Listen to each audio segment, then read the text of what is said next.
meneruskan pengajian kita kitab Fathur Rabbani wal Faidur Rahmani li Syekh Abdul Qadir Jailani rahimahullahu taala wa adama naf'a bi barakati ulumihi fid dharain. Terakhir, qauluka muslimun amma fi'luka fala. Ini nasihat Syekh Abdul Qadir Jailani rahimahullahu taala. Ucapan kamu muslim tapi perbuatannya bukan muslim. Ini kita banget Pak Ibu. Kalau syahadat meromannya paseh banget kita.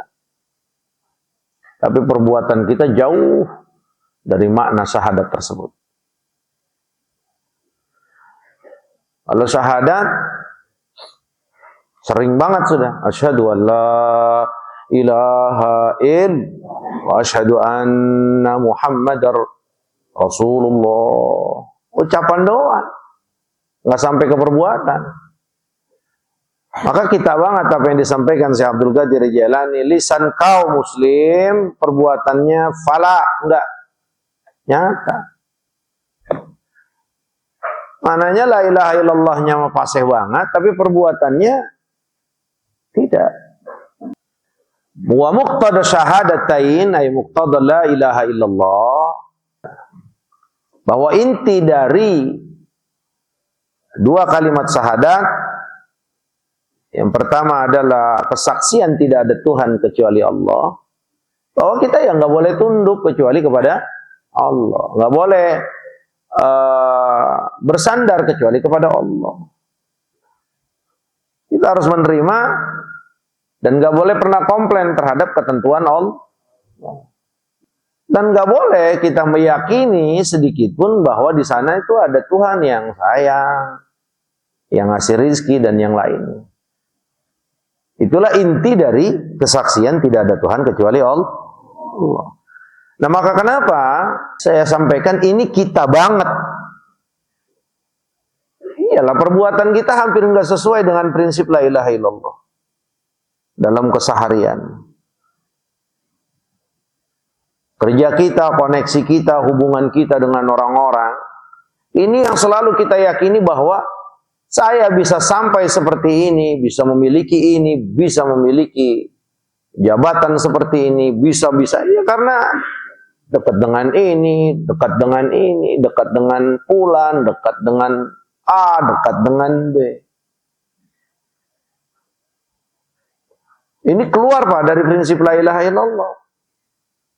Katanya yakin kalau Allah pemberi rizki satu-satunya, nggak ada yang lain.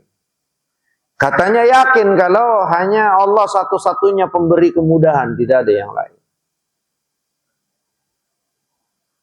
Katanya yakin kalau tidak ada Tuhan kecuali Allah. Tapi nyatanya masih banyak kita dalam amaliyah kita, perbuatan kita, keseharian kita, ya masih sering kita meyakini bahwa di sana ada kekuatan. Sehingga kekuatan yang kita sangka itu kita jadikan sandaran kita. Kalau tidak ada dia, kalau enggak pertolongan dia, kalau. Inilah yang dimaksud qauluka muslimun wa amma fi'luka fala. Ucapan doang orang muslim, perbuatannya kagak. Fi jalwatika muslimun amma fi khalwatika fala. Ini kita banget. Kalau depan orang banyak, wah dah seakan-akan kita muslim. Lagi giliran di rumah mandiri-diri, kagak ada muslim-muslimnya kita. Di luar mah kita jaga image. Gimana biar supaya dipandang baik. Giliran sendiri mah malunya enggak sama Allah. Berarti saat dia rame seakan-akan dia malu dengan Allah, tapi pada hakikatnya dia malu dengan makhluk. Maka kita ini udah jujur atau belum, sudah benar atau tidak, prinsip la ilaha illallah itu buktikan Pak. Di rame dan di sepi sama. Di rame kita malu sama Allah, di saat sepi kita malu dengan Allah. Nah ini sama berarti. Ini sinkron. Berarti benar. Prinsip la ilaha illallah. Tapi kalau di luarnya seakan-akan kayak orang benar, kayak orang takwa, kayak orang ini, ya saat sendiri lebih parah dari bajingan. Jangan seperti itu. Maka kenapa? Saat ada yang bertanya, bagaimana hukumnya kita berwudu tanpa busana? Di kamar mandi sendiri-sendiri. Boleh. Kalau fikih mau boleh aja, Pak. Kalau fikih boleh aja. Tapi ulama bilang, tutup kalau bisa. Sunnahnya seperti itu. Alasannya apa? Alasannya, kata Sayyidina Muhammad, Allahu ahaqqu ayyustahyabihi. Benar nggak ada yang lihat? Benar nggak ada yang lihat? Apa bini kita juga kagak lihat orang kita sendiri-sendiri di kamar mandi. Tapi yang paling berhak untuk kita malu adalah Allah. Kalau ini kita bisa ciptakan dan terus kita latih, sehingga saat sendiri saja kita malu sama Allah, apalagi saat di keramaian orang. Maka orang yang memiliki prinsip yang sudah benar, keramaian dan sepi itu tidak akan pernah jadi pengaruh. Karena dia meyakini Allah selalu ada. Nah, kalau kita makan malunya lagi rame-rame, dilihat orang malu ini jeng Haji Ahmad. Ya kalau sendiri mah kayak bangke. Itulah kita, Pak. Makanya si Abdul Qadir Jailani kalau ngomong memang rada pahit, Pak. Saya pilihkan kitab ini biar ini juga jadi nasihat buat saya dan buat kita semua. Jangan sampai ada kemunafikan dalam hidup kita. Kalau sama Allah aja kita udah munafik, bagaimana sama orang?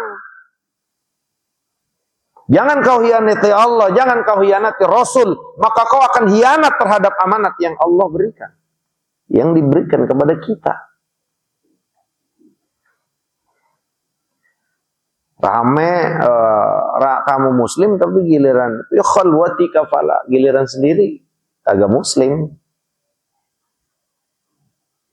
Ya, di masjid kita takut maksiat, lagi ramai kita takut maksiat, di kamar takut maksiat. Kalau prakteknya begini mah, insya Allah. Amma ta'lam, ini kata Syekh Abdul Qadir Jailani. Amma ta'lam, annaka idza sallaita wa sumta wa fa'alta jami'a a'falil khairi illam turid bihadhihi al-a'mali wajha Allah azza wa jalla fa anta munafiqun ba'idun min Allah azza wa jalla. La ilaha illallah Muhammadur Rasulullah. Apakah kalian tidak tahu? Apakah kalian tidak yakin? Annaka idza sallaita, kalaulah kalian semuanya salat. Wa sumta, kita puasa. Wa fa'alta jami'a af'alil khair. Kita lakuin seluruh perbuatan baik. Yang wajibnya, yang sunnahnya kita lakuin semuanya. Walam turid bihazihil amali wajha Allah. Dan kita tidak maksudkan dan kita tidak inginkan dari seluruh perbuatan baik yang kita lakukan wajah Allah, zat Allah, fa anta munafiqun ba'idun minallahi azza wa jalla. Maka kau adalah munafik, kau adalah jauh dari Allah. Nah, kita banget ini. La ilaha illallah. Allahumma sallimna minan nifaq. Selamatkan kami dari kemunafikan ya Allah. Ya berarti salat kita tuh sia-sia, Pak. Mau wajib, mau sunnah, mau jamaah, mau sendiri. Kalau satu ketika salat kita lakukan, walam turid bi salatika, dan kau tidak bermaksud dari salat kamu wajah Allah, ikhlas karena Allah, dah kelar. Enggak bakal diterima tuh salat. Bahkan kata Sayyid Syekh Abdul Qadir Jailani, kau munafik. Buat siapa itu salat? Buat siapa itu salat? Salat aku perintahkan, kata Allah, wa umiru illa liya'budullaha mukhlishina lahuddin. Salat, aqimus salata li dzikri. Aku perintahkan salat itu untuk ingat aku. Saat kau tujukan salat untuk aku, kata Allah, maka kau ingat aku. Kalau ditanya balik sama Allah, kau arahkan, kau tujukan ke siapa salat yang aku perintahkan?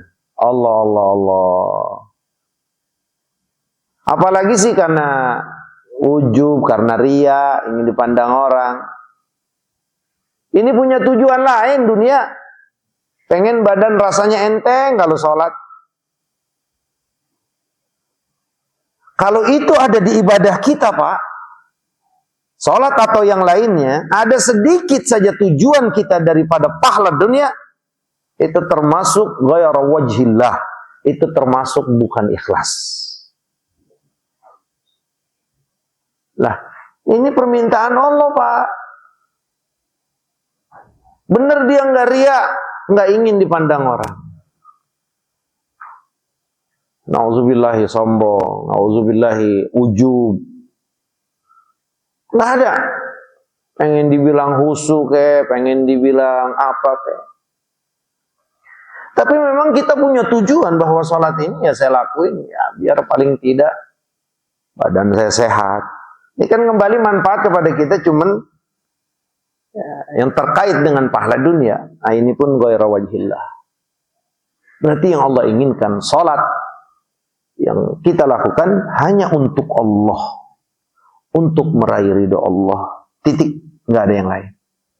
Itulah pengertian ikhlas. Murni. Ini air apa warnanya, Pak? Bening. Namanya Kang Udin pikirannya susu mulu ini. Lah air bening begini dikata putih. Ya. Pak Rahmat tolong dikontrol. Bang Imam kagak ada tanggung jawab sama Kang Udin. Ini bening, Kang. Bukan putih. Dia pikirannya susu mulu susu. Iya. Ini bening, Pak, yang begini. Khalisan. Maka dalam satu riwayat hadis yang sahih, makna hadis bahwa innallaha la yaqbalu minal amal illa mabtughiya bihi wajhuh. Allah tidak akan menerima satu amal kecuali amal tersebut dilakukan hanya untuk zat Allah satu. Tidak ada yang lain. Itu. Gimana Allah nggak cemburu, Pak? Kita lagi sembahyang nih, Pak. Allahu Akbar. Apalagi sih nengok muka begini. Ini kita nggak lagi berbicara fikih. Iltifat wa in lam yu'addil insiraf as-sadr anil kiblah. Nengok kalau memang itu tidak menggeser dadah dari arah kiblat, secara kesepakatan ulama tidak membatalkan salat. Nengok. Kita nggak membicarakan itu. Nengok di dalam salat tanpa ada kepentingan. Jangankan nengok, ngelirik aja mata, Pak. Kan kalau salat Nabi suruhnya mata kita ke arah bawah. Kalau bisa dipaskan ke arah satu titik di pas posisi sujud. Gitu kan? Ini pakai begini kita. Kan lihat ke sana kan? Kiri. Woi. Oh, kanan kan? Nengok itu. Di situ aja Allah cemburu, Pak. Kata Allah, kemana sih? Ke siapa sih kamu nengok? Ke siapa sih? Kemana sih kamu nengok? Makanya kata Rasulullah, kalau lagi sembahyang Allah di hadapan kita. Nengok sendiri, nengok sedikit, menoleh sedikit, ngelirik sedikit, min ghairi hajatin, tanpa hajat, kata Rasulullah, maka Allah yang sarif anna. Maka Allah akan pergi dari kita. Sampai dalam satu riwayat Rasulullah katakan, kepada siapa sih kamu nengok sampai kamu berani, sampai kamu ya enggak tinggalkan aku, kata Allah. Padahal nengok, Pak, ngelirik doang. Makanya kata Nabi, kalau sembahyang pakai nengok, pakai ngelirik, nggak ada hajat, nggak ada keperluan, maka yakhtalisuhu syaitan, kata Rasulullah. Saat itu juga setan langsung ngambil alih. Maka orang yang sembahyang ngelirik tanpa ada hajat, saat itu juga dia nggak bakal khusyuk. Nah, orang sembahyang pakai ngeliatin cincin orang, udah langsung dia berapa belinya itu ya? Kayaknya KW apa asli ya? Terus saya terus. Ustaz Anwar udah ruku juga dia masih terus aja mikirin cincin. Padahal Allah itu, Pak, padahal Allah itu cemburu lah. Kamu nengok ke siapa sih? Emang lebih mahal dari aku? Lebih mulia dari aku? La ilaha illallah, ya Allah maafkan kami ya Allah ya Rabb. Puasa sama Pak. Ya kalau puasa buat ngurangin, menstabilkan kesehatan kita, gula darah dan yang lainnya, nggak akan dapat pahala. Munafik. Tuh bahasanya kalau si Abdul Qadir Jailani mah ada keras. Munafik jauh dari Allah. Lah, kok tuh ibadah nggak deketin kita sama Allah? Itulah Pak. Maka baik-baik. Jangankan satu perbuatan yang sifatnya mubah. Kayak makan, minum. Kan begitu. Apalagi si maksiat. Ibadah, sholat. Kalau kita lakukan semata-mata. Bukan hanya untuk Allah yang esa. Itu munafik kita Pak. Si Abdul Qadir Jailani nambahin. Bukan sekedar munafik. Lu jauh dari Allah. Wajar Pak kita ibadah bertahun-tahun. Enggak pernah jadi bikin tambah kita takut sama Allah. Benar enggak? Berarti ini ada crosslet Pak. Ada kesalahan pada ibadah kita. Walaupun secara keseluruhan kita bersyukur sama Allah sudah dikasih kenikmatan untuk bisa sholat. Tapi ngapa ini sholat kagak ngaruh-ngaruh? Sementara Allah bilang, ya sholat itu tanha anil fahsya'i wal munkar. Mencegah dari kekejian dan kemunkaran. Tapi kenapa kita sholat, tapi juga berani banget sama maksiat? Kenapa kita sholat, tapi berani juga kita ngelakuin dosa? Nah, berarti ini sholat kita Pak. Makanya saya tanya, kita banget nggak ini? Iya. Ya bukan antum, mana semuanya Pak. Kan saya sering bilang, saya nggak lebih baik sama kita. Makanya saya pilihkan kitab Fathur Rabbani biar kita ya terus Pak. Ya, kalau lagi baca kayak begini kan, kalau saya pribadi gitu, itu rasanya ya emang lagi ditunjuk muka kita. Mikir loh.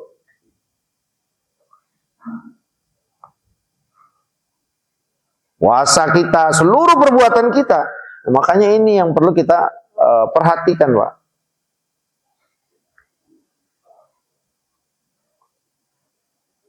Wasahihin niat qablal amali, Imam Ahmad bin Ruslan. Terus perbaiki niat, berangkat dari rumah gua mau ngaji, nyampe di sini ganggu setan, mau ngaji karena Allah, udah duduk dapat 5 menit digoda setan karena Allah. Terus itu nggak berhenti sampai selesai pengajian, terus sampai mati. Terus kita jaga keikhlasannya. Kenapa? Karena ikhlas itu akan bisa hancur, ya enggak? Kalau ada sesuatu yang membatalkannya. Contoh, kita ngaji nih malam ini ya. Lah ngajinya mah ikhlas banget. Lah pulang ngaji juga ikhlas. Lah dapat 2 tahun rupanya dia gedeg sama Kang Udin. Iya ini Kang Udin terus, karena kalau saya contohin yang lain saya takut marah. Tadi cegat di warungnya repot saya kan. Marah sama Kang Udin. Akhirnya apa? Dia punya omongan, gue nyesal ngaji di 10 salam, gedeg gue. Kalau tahu begitu mau nggak bakal gue ngaji, kelar Pak semuanya. Wala tubtilu shadaqatikum bil manni wal adha. Jangan kau batalkan sedekah kau dengan ngedumel. Sama aturannya Pak. Ngaji tapi ndumel. Udah kue kagak dapat gua. Air teh kagak timbang air putih misalkan gitu kan. Ya Allah. Ada itu ngerusak ikhlas Pak. Salat ibadah. Perasaan bayang tahajud udah sering banget, ini ngapa begini amat ya. Kayak orang nyesel dia bangun malam tahajud. Karena apa yang jadi hajatnya Allah nggak tunain. Batal semua pahalanya Pak. Sedekah puluhan ribu, ratusan ribu, jutaan. Tapi saat dia sedekah apa? Saat sedekah atau setelah beberapa tahun sedekah, dia katakan, saya udah habis banyak bantu 10 salam itu. Pengurusnya nggak ada yang terima kasih. Pengurusnya semuanya agak bener, nggak ada syukurnya. Clear Pak. Kelar habis, nggak ada pahalanya. Padahal itu udah 10 tahun. Bye-bye Pak. Nah kita kalau kagak ngaji kagak paham ini. Nah makanya kita kadang-kadang suka dumel begitu. Padahal itu dulu gua bantuin masih susahnya Ji. Orang pas sudah susah buka kaca mobil juga kagak. Ya kelar Pak. Apa yang kita pernah bantu kepada orang tersebut dibatalkan oleh Allah secara hukum. Nggak ada pahalanya. Makanya kalau orang berbuat karena Allah, saat itu juga dia akan melupakan segalanya. Dia akan hanya sekedar tersenyum dan kemudian dia menoleh ke atas, ya Rob, terimalah. Udah, tuh orang yang dikasih jalan aja kagak terima kasih, kagak bakal mempengaruhi hatinya. Itu tanda ikhlas. Ya kita mah kagak begitu, ngasih orang nih. Dikasih. Habis dikasih tuh orang jalan aja begitu. Langsung kita ngeliatin. Kadang-kadang kalau zaman sekarang kita videoin. Ini langsung kita mau buat status. Ini orang goblok nih. Kagak ada syukurnya manusia. Kita udah kasih, kita udah bawain, ngasihnya pakai akhlak. Ini orang kagak ada akhlaknya. Lihat aja Pak, jalan. Tampang ini Pak, kenalin Pak, kenalin ini Pak, kenalin Pak. Set, langsung diupdate status. Padahal tibang goceng ngasihnya. Tibang tuh goceng pahalanya dihapus sama Allah, ditambahin dosanya sama Allah. Nah itu bukti berarti nggak ikhlas. Kalau bukti orang ikhlas Pak, itu dia nggak pernah mengharapkan senyum orang yang dia beri, nggak pernah mengharapkan terima kasih. Maka ada sebagian ulama, ini turunnya kepada Sayyidah Fatimah radhiyallahu taala anha. Inilah salah satu kelebihan yang Allah berikan kepada Ahlul Baitin Nabi. Sayyidah Fatimah Zahra alaihissalam, putri Sayyidina Muhammad SAW. Itu kalau ngasih itu kami tuh ahlul bait, kalau ngasih itu nggak pernah berharap ya jaza awala syukura, balasan dan terima kasih. Udah. Makanya pada saat mereka memberikan orang yang tidak mendukung dia dalam keyakinan, yang tidak mendukung dia secara prinsip, itu nggak akan mempengaruhi. Maka umat Sayyidina Muhammad ya enggak akan selalu terdidik, dia akan memberikan siapa saja yang membutuhkan walaupun orang tersebut ya enggak beda akidah. Ayo Pak kita belajar. Kalau enggak munafik kita, lah munafik apa artinya? Berasanya menanti Pak, sifat-sifat yang kagak baik di hati kita itu, sekarang sih kita aman-aman aja. Yang penting gua viral, yang penting orang mandang gua baik, yang penting ya orang nih ngargain gua, yang penting orang nggak buruk sangka. Ya silakan aja di dunia mah Pak. Lah di akhirat nanti yang repot. Nah, makanya kata Syekh Abdul Qadir Jailani, ya kalau semuanya tidak kau serahkan hanya untuk Allah, anta munafiqun ba'idun minallah. Dari begitu tubil an ilallahi azza wa jalla. Maka kata Syekh Abdul Qadir Jailani, tobatlah sekarang kepada Allah min jami'i af'alika wa aqwalika wa maqasidika diniyah, ya daniyah. Tobatlah kepada Allah dari seluruh perbuatan-perbuatan kamu, dari seluruh ucapan-ucapan kamu, tujuan-tujuan kamu yang rendah. Daniyah. Iya. Ayo. Karena nggak ada yang bisa menghapusi dosa riya kita, nggak ada yang bisa mengampuni dosa ujub dan yang lainnya. Nggak ada yang bisa mengampuni segala kesalahan-kesalahan yang kita lakukan kepada Allah terhadap ibadah yang kita lakukan, ya kecuali Allah. Dan ini kesempatan yang Allah masih berikan kepada kita dalam kehidupan dunia. Maka kata Syekh Abdul Qadir Jailani, tubil an, sekarang waktunya kita taubat. Astagfirullah, iya ya, seria. Ya Allah, kemarin saya nyumbang, tapi minta sebutin, ya Allah, dosa saya. Ayo, sebelum terlambat. La ilaha illallah Muhammadur Rasulullah. Allah Ta'ala a'lamu bishawab. Silakan yang mau bertanya.